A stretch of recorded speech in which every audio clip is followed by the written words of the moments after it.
אז מה, יש עלייה חד משמעית בשבועיים האחרונים? יש עלייה חד משמעית בשבועיים האחרונים, כמו שגם מיטב שהרגע התראיינה אמרה שהאנטישמיות גואה בזמן האחרון, אז דבר ידוע. באמת אנחנו נראים פה על קודם כל נושא שעולה מתוך מקום, אני חושב שכולנו שמענו עליו, כדורגלן מנור סולומון, שהוא למעשה זה שמייצג אותנו בפרמייר ליג, במרכז הסערה, בכל מה שקשור לבעד ישראל ופלסטין וחמאס, כשלמעשה כל השיח הזה יוצר המון התקפה נגד ישראל. והשיח הזה למעשה קורה ברשתות חברתיות. עכשיו, כל השיח הזה הוא למעשה יכול בקלות לפחות להיות שיח שטחי. ולאנשים יגידו, טוב, הוא העלה פוסט כזה, והיא העלתה פוסט כזה, וזה ככה וזה ככה. רק שחבר'ה, יש פה הרבה יותר מזה. אז שנייה. חשוב רגע לזכור, אני רק אגיד דבר כזה. אנחנו היום ביום ה-14 למלחמה. לפני שבועיים, באמת באותה שבת ארורה, נכנסו 300 מחבלים שהם שטופי מוח. זאת אומרת, עם אג'נדה מאוד ברורה, ששטפו אותם. ואנחנו באמת רואים את כל הדבר הזה, כאשר יש תכנים שהם אנטישמיים, תכנים שהם נגד ישראל, תכנים שאין להם מקום. והדבר הזה הוא למעשה מה ששוטף לאנשים את כל המחשבות, את כל הדעה, באמת שהם יהיו נגדנו.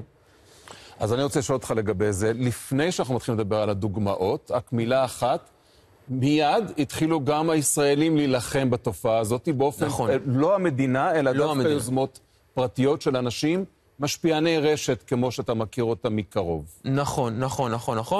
יש לנו ככה, קודם כל יש את משרד ההסברה, אנחנו יודעים מה הסיפור, ששם התיק נסגר, אנחנו יודעים מה קורה שם עם התקציב עדיין, רק שכן, אנחנו רואים פה גם משפיעני רשת, וגם אנשים כמוני, כמוך, אנשים רגילים לחלוטין, כן. אולי אפילו לא עם קהל עוקבים כזה גדול, שכולם מתייצבים ולמעשה עוזרים בהסברה. עכשיו, הרבה אנשים באים ורואים את זה, אומרים, תקשיב, למה זה טוב? זאת אומרת, אוקיי, הוא יעלה פוסט כזה, וזה יעלה פוסט כזה, וזה יעלה בסטורי. מה זה עוזר? אני רואה את כל הדבר הזה, ואני אומר, תקשיבו, אנחנו היום, הרבה אנשים לא מבינים את זה, הייתה את מלחמת העצמאות הראשונה, ועכשיו אנחנו נמצאים במלחמת העצמאות השנייה. והיום, כשאנחנו מדברים בשיח בדיגיטל, שמישהו מעלה את הדעה שלו בפוסט, ברשת חברתית, זה כאילו הוא דיבר. כן. וחשוב מאוד להבין שגם הסביבה שלו הרבה פעמים תומכת באותה דעה, כן. ואנשים סופגים את הדעות האלה, ומתרשמים. זה יכול גם להשפיע לכאן ולכאן, והדבר הזה, זה המלחמה עכשיו. עכשיו, אתה הזכרת את מנור סולומון כנציג שלנו בפרמייר ליג, ומולו היה מוחמד סלאח שהגיב על זה מהכוכב ליברפול. נכון. אבל יש גם עוד זירה וקוראים לה הוליווד, ושם יש שחקנית שפתאום תפסה פיקוד, שחקנית תרתי משמע. הנה. To try and understand and work around why every single person in our industry isn't standing up. I don't understand. It is shocking. I honestly don't know what they're afraid of. Losing, I don't know, followers. I mean, it's just insane to me.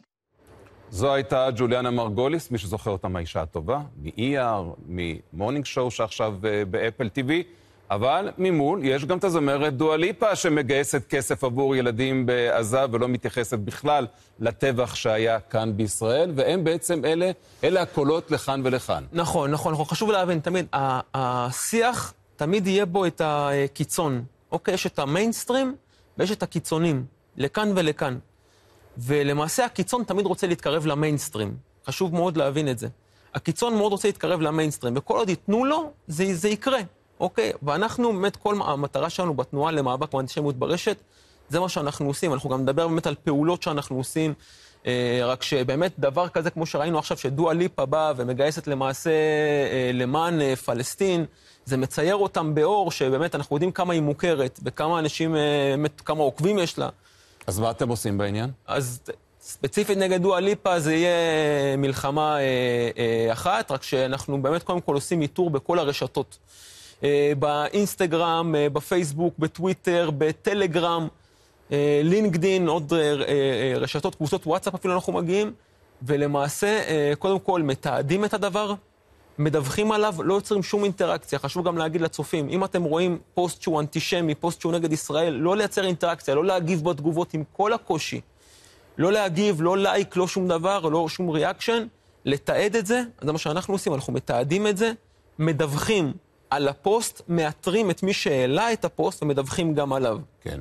בסדר, אלה בגדול כל הפעולות, וחשוב מאוד לומר, אנחנו בגדול עושים את זה כבר 5 שנים, את כל הדבר הזה. מאז שהמלחמה התחילה, כ3,000 מתנדבים חדשים הצטרפו. אנחנו עושים את הדבר הזה מסביב לשעון, ואנשים... אתם רואים גם הבדל בין אנטישמיות ובין פרו-פלסטינים?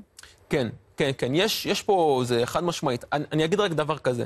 אנחנו קודם כל עובדים בשיתוף פעולה מלא עם טיק טוק בישראל וגם עם מטא. כל מה שקשור לפייסבוק ואינסטגרם, שהם לקחו עמדה מאוד מאוד ברורה לגבי כל הדבר הזה. שיש למעשה משהו שאולי לא אנטישמי, רק שהוא נגד ישראל, כן.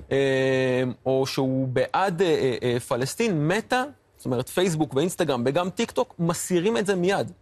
בסדר, אנחנו נמצאים בדבר הזה. ארד, מיכל, כמה מהאנשים שאתם פוגשים מושפעים